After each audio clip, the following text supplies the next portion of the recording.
ટીગરા હાઈવેથી પારડી પોલીસે 4,69,000નો દારૂ ભરેલો ટેમ્પો ઝડપ્યો। ચાલકની ધરપકડ કરી દારૂ અને ટેમ્પો મળી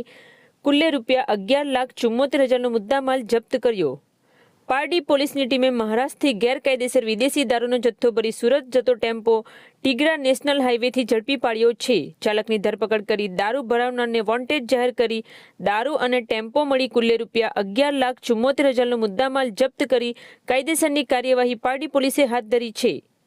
પારડી પોલીસ મથકના પીઆઈ GR ગઢવીના માર્ગદર્શન હેઠળ પારડી પોલીસની ટીમ ગત રોજ પેટ્રોલિંગમાં ફરી રહી હતી, જે દરમિયાન મહારાષ્ટ્રથી એક બંધ બોડીનો ટેમ્પો નંબર MH01EM 8757માં ચાલક વિદેશી દારૂનો જથ્થો ભરી સુરત તરફ લઈ જતો હોવાની બાતમી મળી હતી, જે આધારે પારડી પોલીસે ટીગરા નેશનલ હાઈવે નંબર 48 થાંભલા ફેક્ટરી પાસે વોચ ગોઠવી બાતમીવાળો ટેમ્પોને અટકાવ્યો હતો અને તલાશી લેતા ટેમ્પામાં અલગ અલગ બ્રાન્ડના વિદેશી દારૂના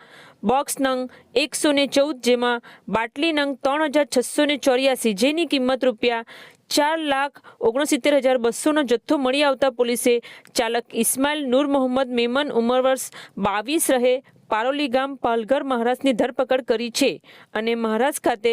લક્ષ્યસ હોટલ પાસે દારૂ ભરેલો ટેમ્પો આપી સુરત પહોંચાડવાનું જણાવનાર વિકાસ નામના ઈસમને વોન્ટેડ જાહેર કર્યો છે અને પોલીસે દારૂ અને ટેમ્પો મળી કુલ્લે ₹11,74,200નો જથ્થો જપ્ત કરી વધુ કાર્યવાહી હાથ ધરી છે।